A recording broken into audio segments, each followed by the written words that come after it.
Hello, hello, everyone. We made it to Friday and we've had a week full of amazing lives. I hope you all had a great week, got some fun plans for this weekend.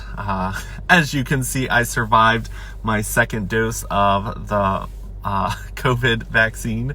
I was really worried that today I would wake up feeling gross, but no side effects other than kind of a little bit of pain in my arm. But get started.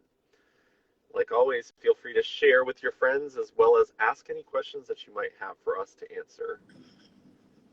Hello. Hey, how's it going? Good. How are you?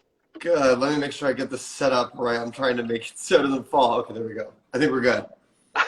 Perfect.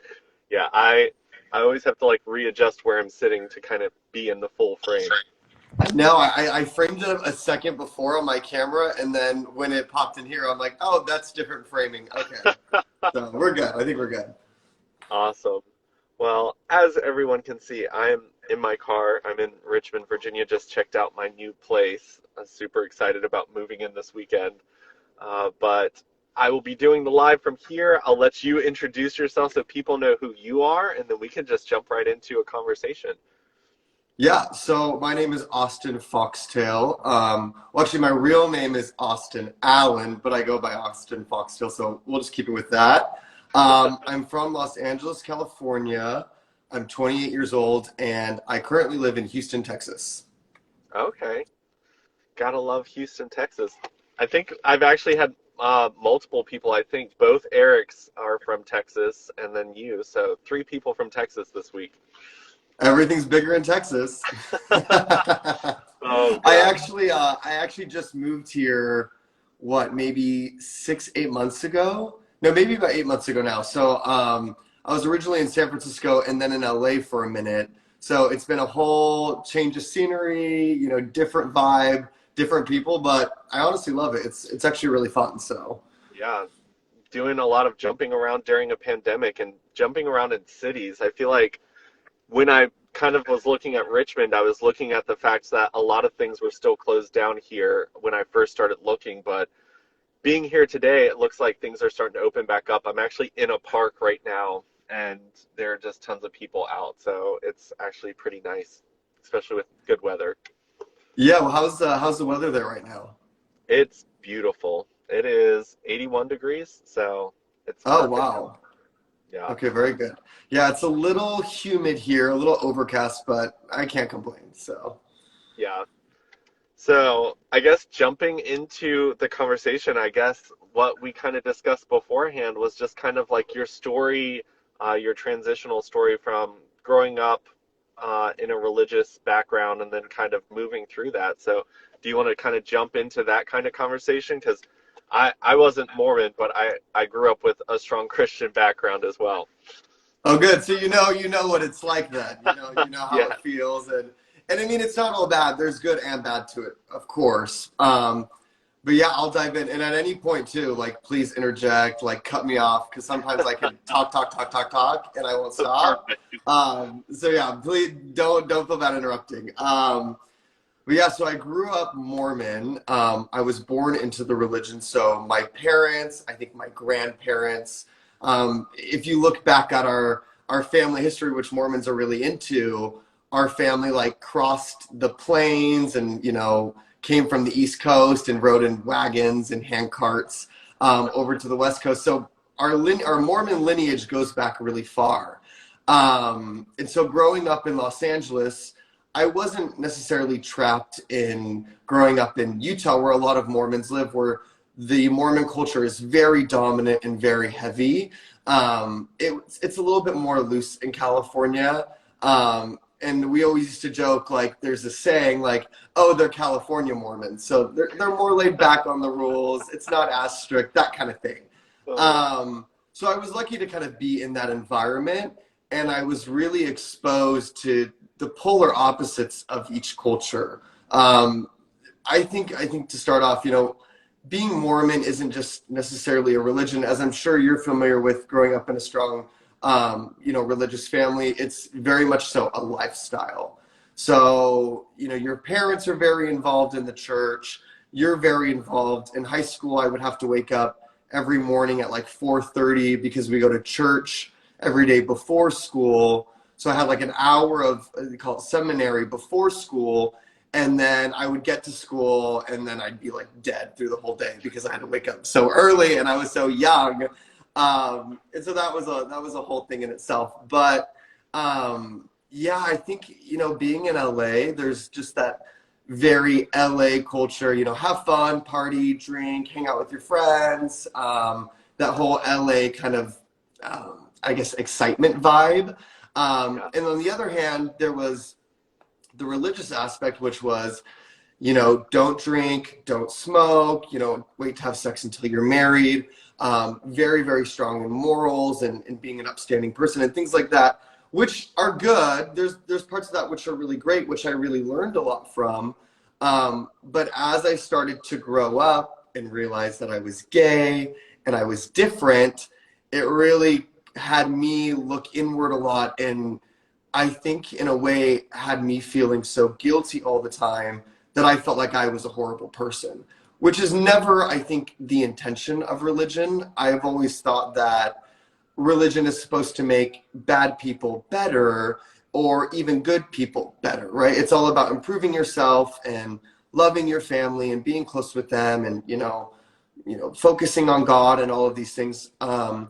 And so I really felt like I was in a really difficult spot because I think I came out to my parents relatively kind of young. I came out when I was 16.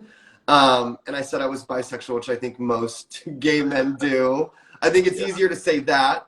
But at the same time, I honestly didn't really know where I really stood, because I knew that I was supposed to like women and I had attraction to women. And I'd been intimate with women and I enjoyed it. But I also knew that there was this other part of me where I'm like, I like being in the guy's locker room. Like, why do I like that? Why is this something that's interesting to me? And so I was like, what's going on? And as most gay men go through. And so it wasn't until I was about to graduate high school when I really realized, okay, like, I don't want to do this anymore. Like, this is too much for me. I enjoy drinking, and Mormons have a big, they're not commandments, but they're strong religious rules or guidelines, and it's called the Word of Wisdom. So no drinking, no smoking, no coffee, no black or green tea. You're not supposed to drink caffeine, but I don't know, that part's kind of blurred. I feel like people turn a blind eye to that. But yeah, so it was very strict. And being in Los Angeles, and I think in a lot of other areas too, when you're in high school, you start drinking. I played football, and so I was around, football team and doing things like that, and everyone's drinking. I held off for what I thought was a long time, but I eventually started, indulging in that and doing it. And yeah, it was when I was 18, I was like, hey, I'm out. I'm not going to do this. I moved to LA, more to Central LA near Hollywood. And I had a couple of very, very horrible experiences, completely traumatized me. And literally one morning woke up and said, you know what?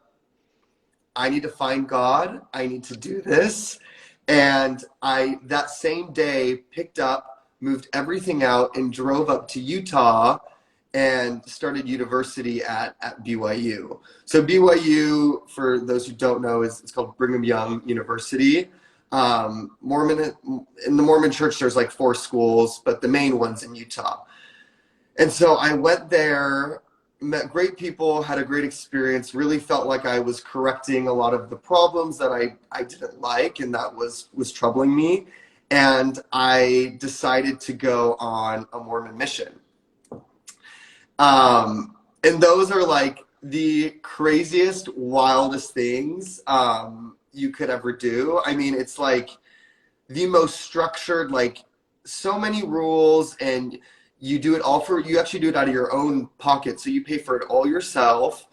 If you go to a foreign area, you have to teach yourself a complete new language, learn all these things about the church that you knew, but now you have to teach it to people. So there's all these things that you have to learn. And it was like drinking out of a fire hose. And you don't get to pick where you go, by the way. You don't get to pick. They assign you to a place. So I put in my mission papers, got my call back, and it said that I was going to go to South Korea.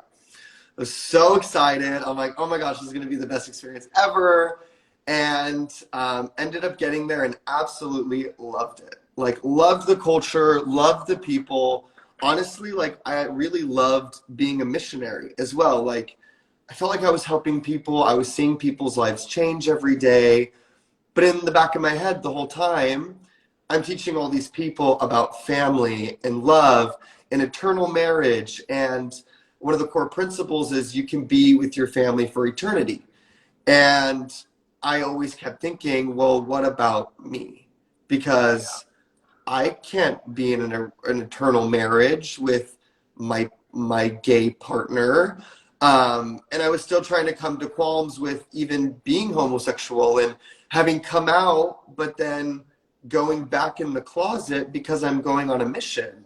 And so it was this like weird effect on my brain where it was like, hey, everyone, I'm out. And then like when I'm 16, and then 3 years later, like, wait, just kidding. I'm actually straight again, and I'm very religious. And I know from my friends that knew me as my authentic self, they were like kind of like, what's going on? Like, what's he doing? This isn't necessarily who he is, but nonetheless, they were happy for me that I was happy and doing what I thought was great. And so did my mission, was a really dedicated missionary, worked really hard at it, and came home, went back to university. And in the middle of all that, I guess backing up a little bit. So my mother and grandmother, they both did modeling when they were younger. Both had successful careers at it. And so when I was really young, my mom did the same with me. You know, I got an agent, I started doing modeling and commercial and gigs and things like that. And so fast forward to the future, I come back and I'm like, oh my gosh, I would love to go back to Korea. And an agency reached out and they were like, hey, we have a sister agency in Korea, if you'd be interested. I'm like, oh my gosh, yeah, I'm so down, I want to go. Like 2 weeks later, I'm on a flight back to Korea with like $0 in my pocket, just like my wardrobe and like this dream. And so I lived there for 2 years during my mission. So I learned the language and I studied it really hard to the point where I got really good. And if I called people on the phone, they would think I was Korean. I thought it was so cool. I was obsessed with it. When I told you I loved the culture, I like loved the people. I loved it.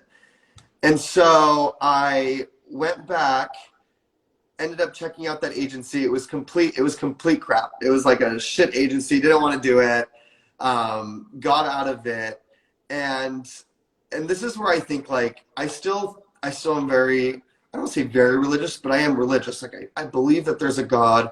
I believe that he loves me being gay and that, you know, he's accepting of it.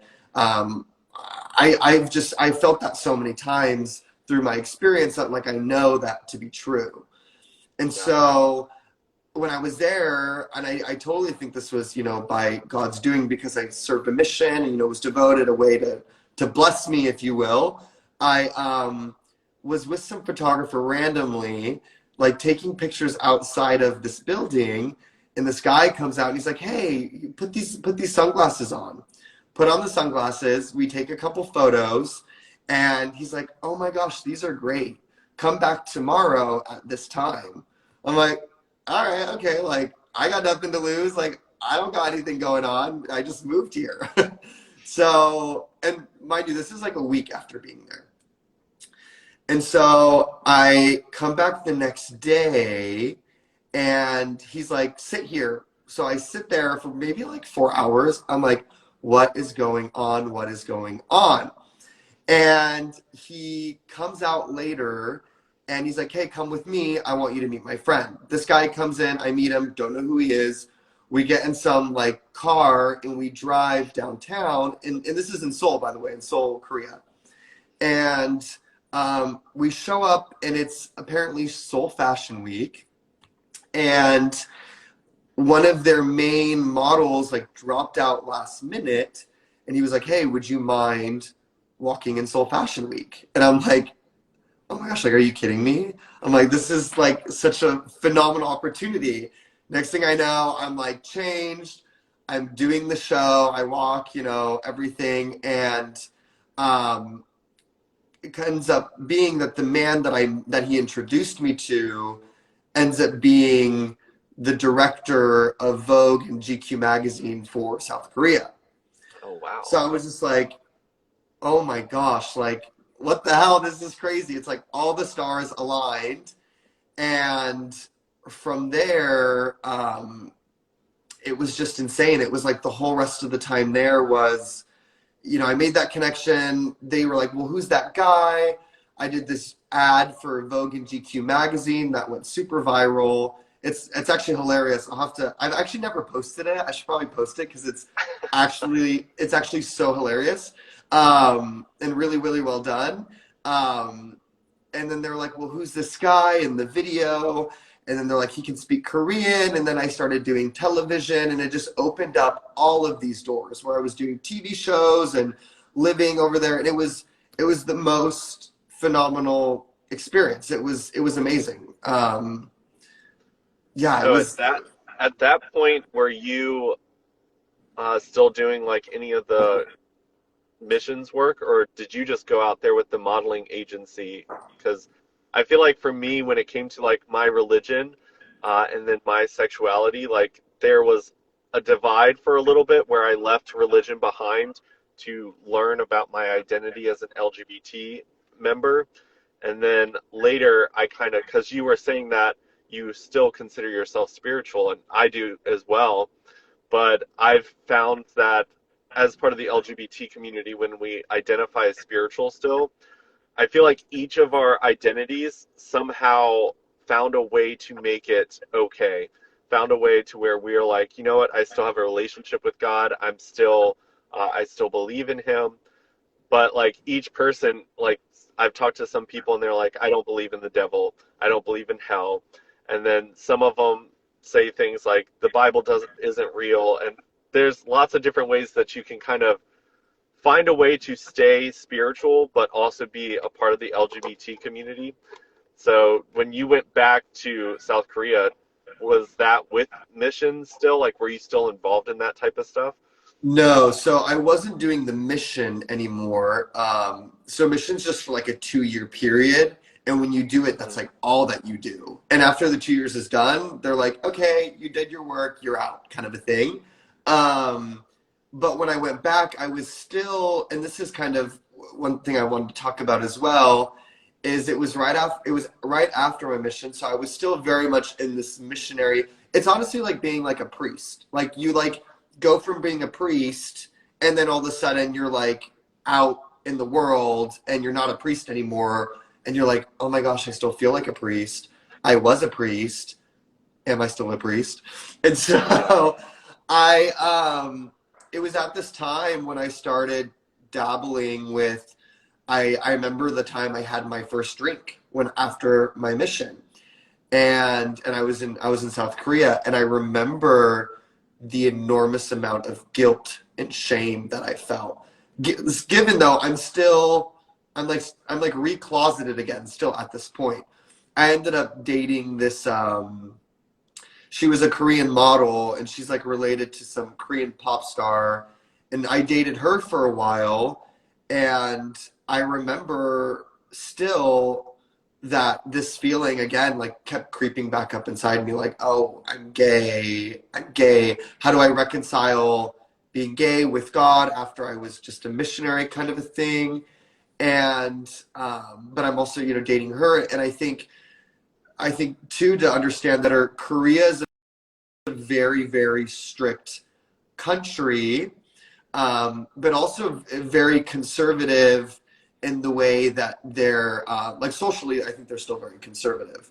So there's not like, I think there's one very small gay bar in all of South Korea, and I never went because I was too afraid, because I was doing television and stuff, that it would be bad press. And I remember my manager, my agent, one day asking me, she was like, you're very Christian, right? And I'm like, yeah, yeah. She goes, but are you gay? And I told her no. And it just goes to show that even in entertainment there, everyone's very Christian. And being gay was still like looked down upon. And she made a comment, I can't remember what it was, but it was kind of along the lines of like, that's not a good thing if you are gay. Thank God you're not gay. Um, and so for sure, to answer your question, it was a big struggle to really figure out, okay, well, I'm like living in this conservative country where it can allow me to keep this straight life, but and which is, appealing to this religious side of me.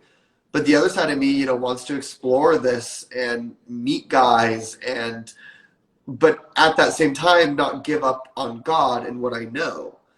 And so I think I was able to I don't at that time I wasn't able to find the connect between the two, so much so that I felt so guilty that I stopped going to church there almost altogether. Um, I started going out a lot and drinking a lot because there is very, very big in networking. So you go to parties a lot, and there's a very strong system socially where if anyone older than you tells you to do something, you essentially can't say no. It's like this culture, like they could keep you out till 6 in the morning, and you could be like, I have to wake up for work at 8 o'clock, and they're like, I don't care. I'm your senior. You have to stay, and it's very much so enforced there in a way socially. And so yeah, I totally cut out that religious side of me when I was there. And it was I don't want to say traumatic, but it was difficult because I wasn't exploring the gay side of me. I was just exploring the what if I wasn't religious side of me. Yeah. I think that's kind of like the journey a lot of people that have grown up in very conservative religious backgrounds have to kind of start to explore. And I mean, now I like going through your social media profile, like you wouldn't think that, oh, well, this person struggled with like finding his identity in the gay community. Like it definitely seems like you have found that. And I think that I think it was interesting how you kind of said you had some bad experiences when you first like moved to like the center of LA and kind of tried to experience the LGBT community because when I first came out, anything that went wrong when I was out, I felt like it was God telling me that I was doing something wrong. So like when my 100%. boyfriend and I got in an argument, I was like, it's God telling me that I shouldn't be doing this. And Yep. I also took off running back to my religious roots to kind of like ask for forgiveness for even trying to go into the LGBT community and find acceptance. And I mean, here recently, a lot of the people that I've spoken to, there's a lot of people who have just cut religion completely out of their life just because sometimes it's easier not to hear that constant judgment from the religious people around you. But for me, I took a lot of time to discover myself. And I think that I had to unpack a lot because I had to understand what things did I really enjoy in life and what things was because I was brought up in a conservative religious household. Were these things that I actually enjoyed, or were they things that I did because my religious background said that that was what you were supposed to do? And after I kind of took everything out and tried to understand myself, I was able to go back to religion with a confidence with who I am. I was like, I'm gay and I'm a gay Christian, and Mhm. that's who I am. And it didn't matter what people in the religious areas were saying because I felt like I had a relationship with God where He did accept me for who I was. He put me on this journey in life, and I was just like, you know what? I can be both. Society doesn't think you can. I mean, I got it from both sides. Like the LGBT community is just as hard on you when you come into a space with a cross on, Hmm. as the churches can be when you walk in with like big old rainbow letters on your shirt.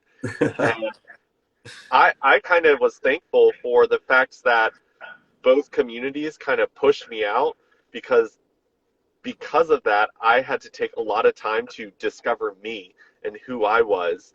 And I think that a lot of people see like a religious group and they have this checklist of what you have to be a part of that religious group. The LGBT community has our stereotypical checklist as well that I felt like I kind of got pushed out of because I wasn't super accepted when I first came out because Hmm. I did stay tight to my religious background. And because of that, I created my own checklist of what I wanted to be. And I feel like that kind of gave me the ability to steer my life in the direction that made me feel the most comfortable living my life the way I wanted to live it. Whereas I still come in contact with people in both communities where they just seem so tense and so like upset with life because they feel like they have to follow this checklist. And I'm like, throw it away, make Yeah. your own.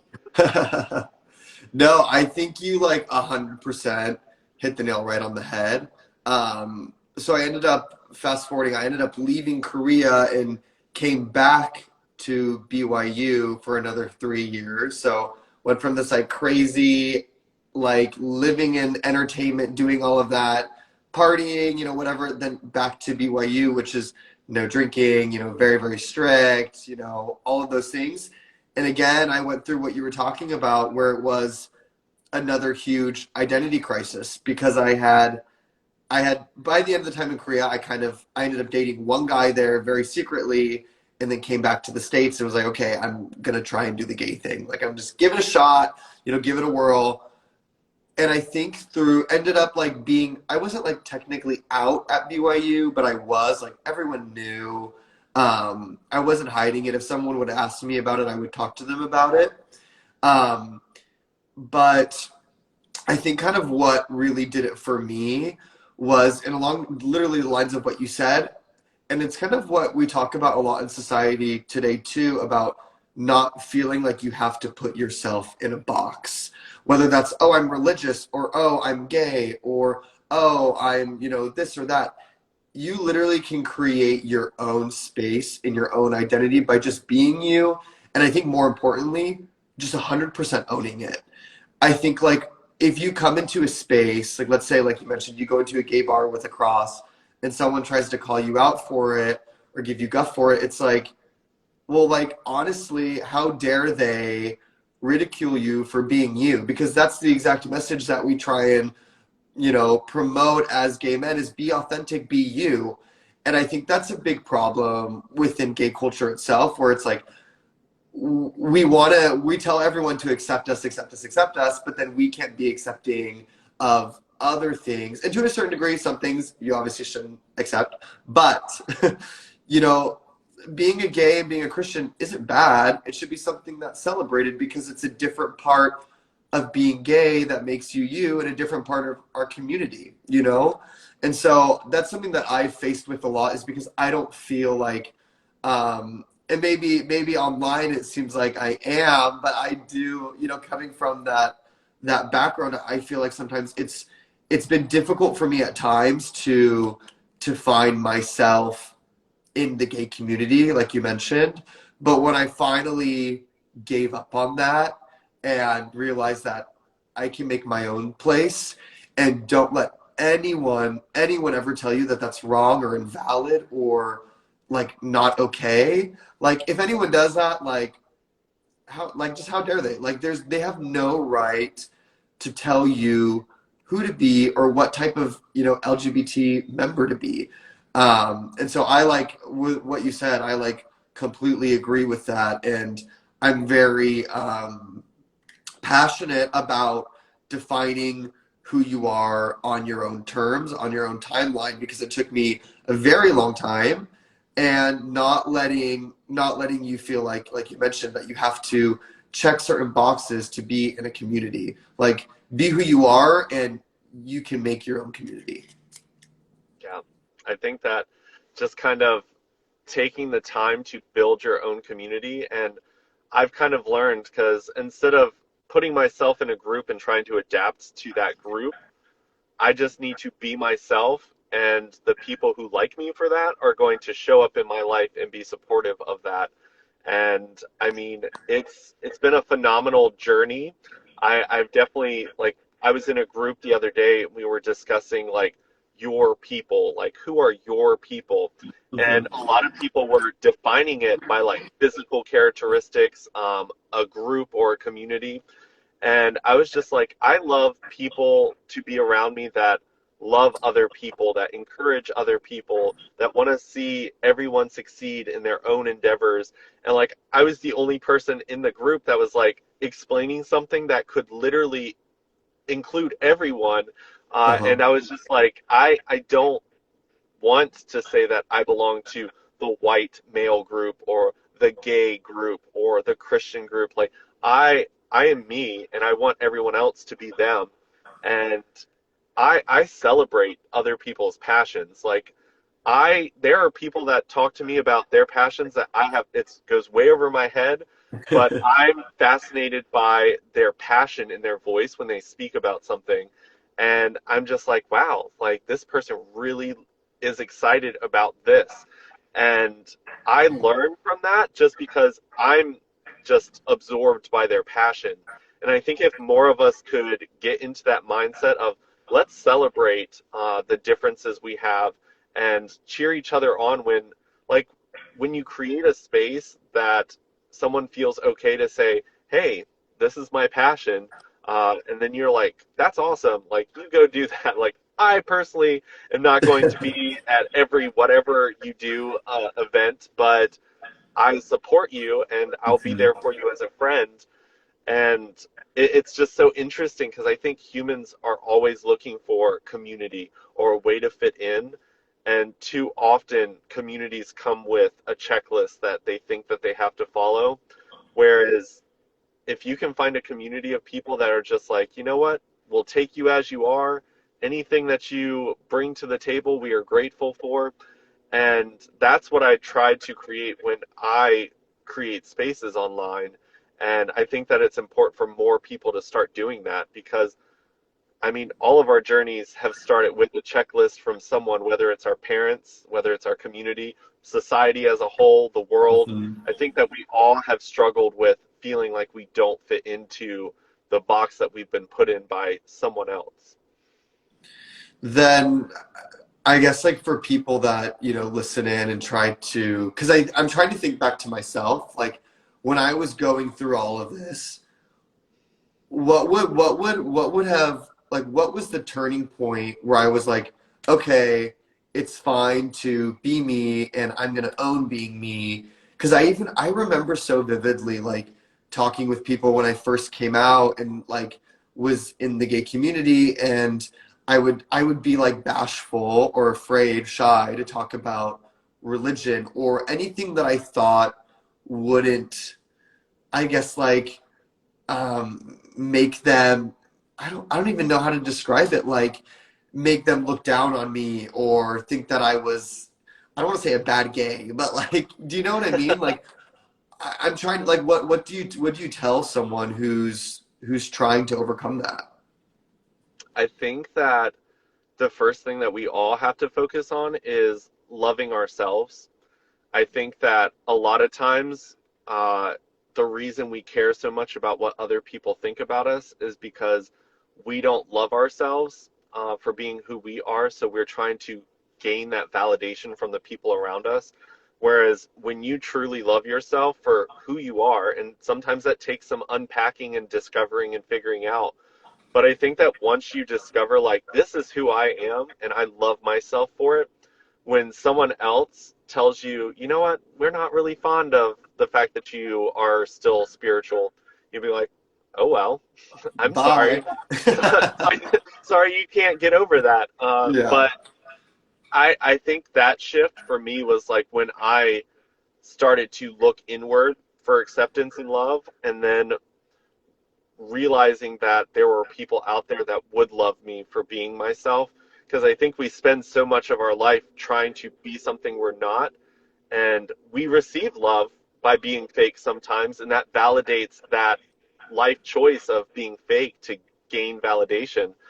But being authentic and being your most true self and getting love that way will Hmm. really start to make you realize that you don't want to waste your life being something that you're not. You don't want to do something that makes you unhappy to please other people, because at the end of the day, you could be your most authentic self, have people love you for that, so it's not a hard job for you to do.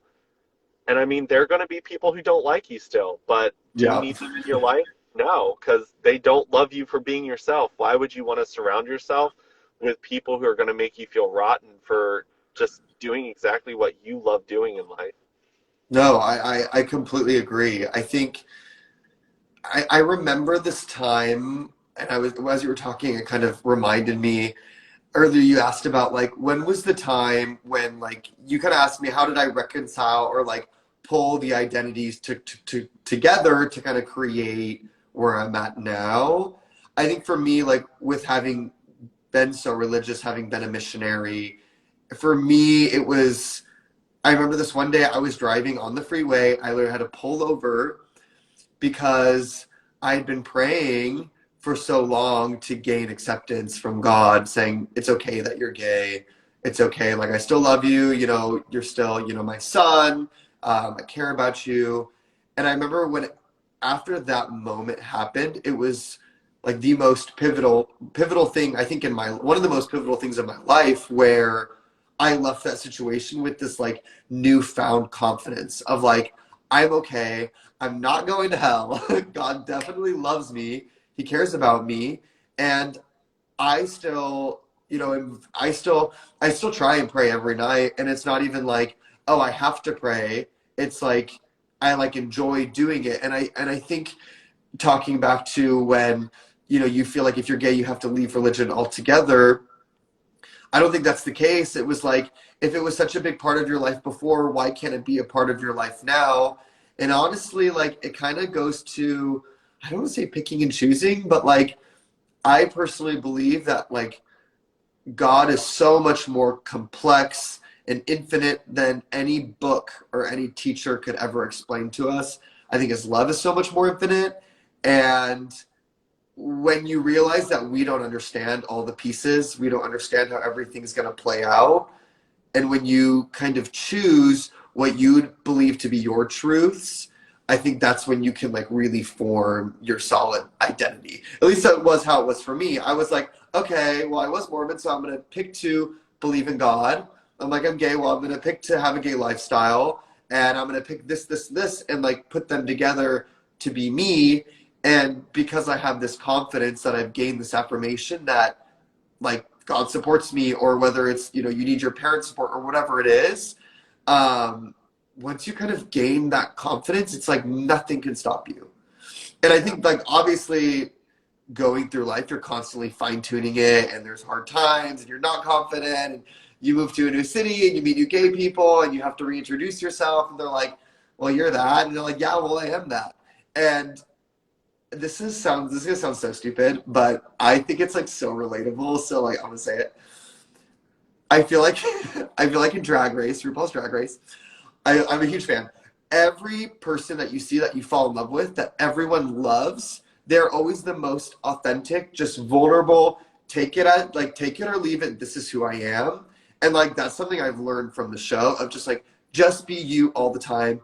Say what you want to say. Be who you want to be. Someone doesn't like it. It doesn't matter, and don't let it affect you. And at the same time, also respect the fact that they think differently than you, and like you can't convince everyone to be in your corner or to even like you at times, but everyone who's just like authentic and just vulnerable and themselves and a good person, people fall in love with. And so looking back on myself, if I could have like told my 18 to 23-year-old self anything, I would have been like, have a come to Jesus moment, realize who you are, pick and choose what you believe in to form your own truths, and then you become that truth. And when something is true, like nothing can stop it. So Yeah. I think that you you're never in a box where you can't reinvent yourself. You will be introduced to new facts and new people and new everything when you travel, when you meet new people, and you can re-identify yourself in any way possible. Like it's not, here's what I have to be. Like if I post a video 6 years ago telling you who I was, that's different than who I am now. Like I've yeah, grown and I've educated myself on a lot of things and I've seen more of the world. And I think that when people can start doing that and realizing that my version of the world is through my journey that I've gone through the world in. Someone from a different country, that's a different world to them. And it's okay that we have different opinions because our journeys are different. And hmm we just have to accept each other's realities as long as it's not like negatively impacting you in a way where it's like it's okay to be uncomfortable. It is not okay to harm another person. But I think that when it comes to all these different people, like because I've lived all up and down the East Coast in different cities, different states, and each community was a little bit different. And I was always like the black sheep that had to figure out a way to hang out with a group of people that I didn't relate to in a lot of ways. yeah, And that gave me the ability to accept people for being different than me. And it gave me the position of, you know what, these people don't know you. So you might have to explain yourself a little bit. They're going to assume things about you based upon their journey and where they've been. And hmm they are probably going to get it wrong. And you yeah, have to be able to communicate and let people know, like, hey, like, you made an assumption about me. It's not true. I mean, it's definitely very interesting talking to people and kind of getting their perception of you as a person because people will look at your social media platforms, they will assume things about you, and that's who you are to them. That's their reality of you. It might be so far from the truth or from what you believe is your reality, but it's their reality of you. And I've learned that you have to accept that that's the reality. And if you want to take the time to share with them new perspectives, then that means you have to care enough to be like, okay, let's talk and figure out what you think of me. Because the funny thing, I went to high school in a very closed-minded area, okay, and I was very shy. I had my two sisters. Those were the people I hung out with mainly. And then, of course, the people that I saw in classes. And I used to wish that I could be like the popular kids, the ones that got to hang out and go do all these crazy things. Like you were talking about, like the parties and stuff like that. Never got invited to those things because I hmm was too good Christian boy that just they assumed that I was judging everyone. And I guess in a sense I probably was based upon my religious beliefs. But it was funny because I moved back to Virginia after being gone and talked to these people that I just idolized as a kid. I just thought they were the coolest people in the world. And they're like, you and your sisters were just so tight and just always happy and always doing fun things. Like, we wish we could have hung out with you. And I'm like, what? Like, yeah, I mean, our family did take us places and we did fun things, but like all I could remember was like the jokes or like the little jabs people threw at us. And it was so interesting to kind of hear my friends' stories of what they thought of me at that time because I had zero self-confidence and I was like, wow, hmm these people like thought the world of me and I thought the world of them. God, I wish that I could have just taken that moment to say that in high school so I could have had some moments of like actually hanging out with friends. But I mean, I've reconnected with some of them since this pandemic, since I've been stuck in my little area. Like, I've reconnected with people that I went to school with, and it's been a blessing. Like, this girl that I gave a Christmas card to, her name was Promise. Like, she was like the person in my head that I was just like, you know what, God, like, if you can like get me and Promise to date, like, I will be saved. And like, I gave her a Christmas card, and this past year I was helping her move into her new place, and she pulled it out, and she's like, this meant so much to me in high school. And I'm like sitting there crying, and I'm like, oh my God, I literally thought you threw it away like as soon as I handed it to you. Like I felt like I was just nothing back then. And to know that I was doing something that like meant that much to someone, I'm like, God, high school people have it rough because like we think so much about the world around us when in reality like we're all struggling, we're all trying to find ourselves and make friends. And I was Mhm. just like, wow, that's crazy that, I mean, it's probably 12 years now since we graduated high school, Well, so I'm like, whoa, we learned a lot there. no, I think too, especially high school, it's like it's such a difficult time and everyone's trying to figure out themselves at the same time and I think everyone's just like faking it till they make it, right? Trying to figure it out, but so much bad stuff goes on and it's really difficult. And I think even, being gay and, trying to find your spot within all of that. And I'm really curious to see how it is today versus how it used to be, right? Like I was being in LA, it was like kind of okay to come out. It wasn't really that great. And I'm sure people said things behind my back or, called me names. I know people like actually, so I was on the football team and there were so many rumors that were spread about me that I ended up leaving it altogether because, and they weren't real, but they were all related to being gay. And I wasn't out at the time yet. So, whoever made up those rumors, I mean, did a good job because they were believable because I ended up being gay. But for me, it was such, it almost kind of forced me out of the closet a little bit. I'm like, well, if everyone's saying I'm gay and I kind of think I am gay, maybe I am gay. Maybe I'm like not figuring it out fast enough. And I think like looking back on that, like I'm happy I came out when I did. But at the same time, it's like, everyone's on such a different timetable and different time track and no one's if someone's trying to realize like am I gay or I'm not, it's a big thing to say. And it's even a harder thing sometimes to say, hey, I'm trying to figure it out.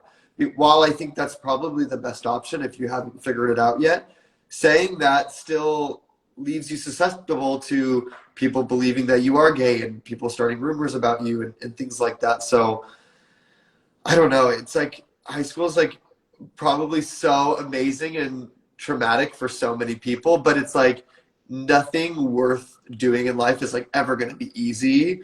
It's always hard, whether that's starting your own business or moving to a foreign country or, starting university or whatever it is. Like the best rewards in life always follow like hard work, tears, and my dad told me this a couple weeks ago, and it really resonated with me. He said, "Be comfortable with being uncomfortable," and it really hit me because I was like, "There's so many things, especially with like how the pandemic treated a lot of people, whether that's fiscally, socially, whatever it is.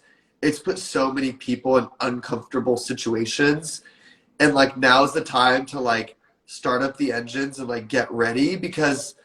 Things are going to return back to normal and you've had all this previous year of like insane hardship and figuring things out and being uncomfortable, and it's only through that you're going to become like your better self and achieve bigger things and then also achieve a better understanding of who you are, who you want to be, and realizing that. So is like horrible as being uncomfortable is, which is essentially your entire relating it back to high school, your entire high school experience, it makes you someone who's slightly more able to take on the real world when you're ready to jump into it. So Yeah, I think that also like comparing yourself to other people's worlds, whether it's you comparing your whole life to someone's like social media life, you've got to be careful with that. people are really good at making their lives look like really enticing and amazing, and you don't see a lot of the hard work or the insecurities that they battle every single day. Like, you don't see mental health on a lot of people. You don't see the things that they battle with every day. And the pandemic was really rough for me because I was just seeing so much negative stuff. Like, even when people would like post a vacation picture from 2019, like they would be attacked for posting pictures, and people would be like, "Oh, I'm so tired of seeing people post this crap on the internet." I'm like, okay, when someone is struggling, one of the things that they try to do is find happiness. And if talking about a past vacation brings happiness to them, just like let them have that moment.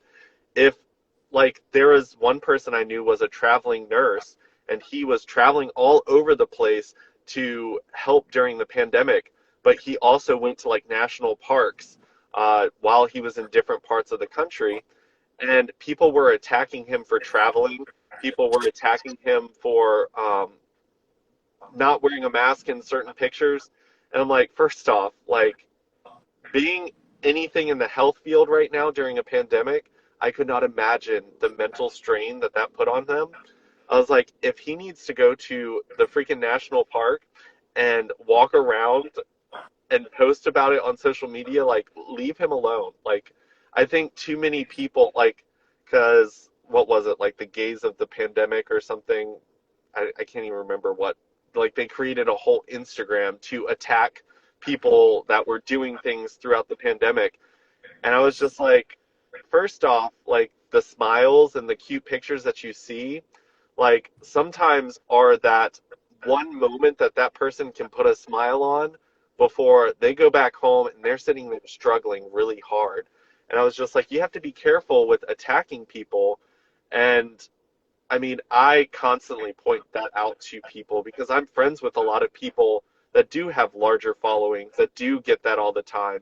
And I mean, I get it a lot. And I was just like, you guys don't realize what that feels like when you are sitting there like, you just got to get through it. Just get through this day. You got this. Like, just get through it. And then you open up social media and there's go kill yourself posts all over your stuff. And I was just like, we have to come together and stop being angry and judging people that we don't know anything about other than you follow them on Instagram. And I think that more people need to just realize, and the reason I loved doing these lives is because you do get to see a little bit deeper into the people that are actually speaking, because a picture can only say so much. But like, when you do a live where you see people's facial expressions, their tone, like, they become people again. And I think that that's what we need more of in the world, to show people that we're all people and we all have journeys that we've overcome. And just because someone might be on step 100 of their coming out process, that doesn't mean that they're lesser of a person because someone at step 3 is still struggling and these people are over here having fun. I completely agree. And everything that you said about putting other people down and attacking them on social media, I like completely agree. I think, not to go into so much detail, but during the pandemic, there were a lot of people that sent me messages that were like horrible, horrible things that I would never say to like even my enemy. And they're always like a faceless profile, or they're, I don't know, some account, whatever. And it was fine. Like, it's not something that I'm going to get riled up about or like let affect me.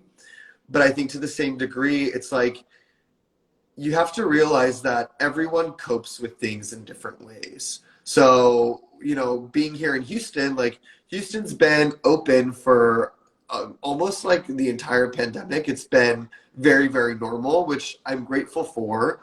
But like, for example, I would like post something like with my friends in Houston, and people would like start attacking me and saying all these things, and I get all these DMs, and I'm like, well, I'm following the state guidelines. I'm in an area that's deemed to be at this level, and I'm following the law. Like, I don't really know.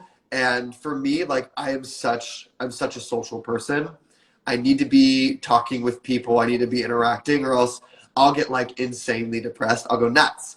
And so for me, that's like my escape, right? That's where I feel recharged. Some people feel recharged by sitting indoors on the weekend and like watching a movie with their significant other or their friends or whatever. I'm like, I need to go and see people. I need to chat. I need to go do something outdoors. It's the way I am. And so I did. I think I was really, and I think what it was other hurt people attacking, other hurt people trying to hurt other people, if that makes sense. So they were frustrated about the situation and being indoors and maybe, you know, their situation, which is totally understandable. But I never think it's okay or like would I ever condone attacking someone else because like you're frustrated with your situation. Um, and I know that for me, like I had gotten so many requests in my inbox of just hate mail that it was like insane. I didn't believe it could ever be like that. And so I was like, oh my gosh, like that's probably how celebrities feel when they get like something happens and people, you know, go off on them. But I think at the end of the day, it's like the message is always the same. Like it should always be love first. If you don't understand something or if you think something's wrong, like I never think attacking someone is the way to solve it. I think maybe having a conversation with them is, and I think that sounds hard to a lot of people to do, and so they take it to extremes by attacking it on like bigger platforms or with like a bigger audience. And so I think like to an extent there's like understanding for both sides of that and reasons why people do that because there's certain things you should build awareness for, obviously. But I don't think ever attacking someone and saying things like, I hope you kill your grandparents or like, I hope your whole family dies, things like that. I'm like, okay, that's the things that someone writes on like a post-it note in third grade when they're upset to their friend. Like you shouldn't say that to anyone. It's just like immature and not nice and is never going to make anyone feel good. And I know that during the pandemic, that's something that I dealt with a lot was trying to not let people saying things like that get to you. And it should always like, we should always take the first step with love, not with like a dagger, you know? 100%. And yeah, I, towards the beginning of the pandemic, because it started in pretty much, I would say February was when cases started showing up here in the United States. I was dating someone who was living in Italy at the time. He had Oh, moved wow. over there with the army, so he was there before it even got here in the United States. So I was a little bit more aware of what was going on. But yeah, the summer got here, and my friends and I decided to go out and go kayaking because I'd been cooped up. Like, I live in a place where there's no, well, I did live in a place where there's no cellular service, no internet. So I was allowing like the world to seem like it was coming down and crushing me, like the world was coming to an end because I heard what was happening in Italy. I started hearing about what was happening here. I was just like, I need some space to like be with friends, to laugh, to like enjoy life again. And I remember we were all in our own kayaks, so of course that's socially distanced. And I was trying my best to make sure that I was doing what was safe, but Yeah, also I needed to save my mental health. And I 100%. posted a picture, like I was sitting in my kayak, and my friends were like tiered behind me in theirs. I posted that like at 8 o'clock when I got home. And I woke up the next morning and I had over 300 messages in my inbox. And I'd not had that before. Like my Instagram didn't blow up until like probably fall of last year. So like that was early that summer and I'd never had that many. Apparently someone had shared my content about how I didn't care about killing people during a pandemic, and the amount of hate messages that I received, it was definitely an overwhelming experience because I felt like I finally felt revived from that trip. I was just like, life isn't ending, like the world isn't crashing down. My friends are still good. I'm good. And then like I felt so revived, and then I woke up the next morning. It was just like smash right back down. I was Yeah. just like, oh God, like I can't do this. But yeah, I think that people need to just realize that you don't understand the full situation. And I always say treat everyone as if they're someone that you do love. Like You Mhm. wouldn't want someone saying this to your mom. You wouldn't want someone saying this to your loved ones or your significant others. So don't say it to complete strangers because you don't know what struggles they're battling on their own.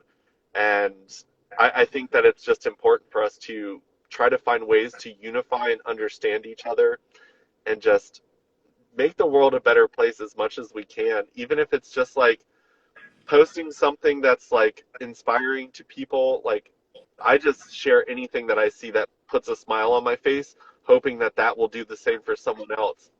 Mhm. But I think that it's important for everyone to just realize, like, we're all on a journey. You don't know it until you start asking.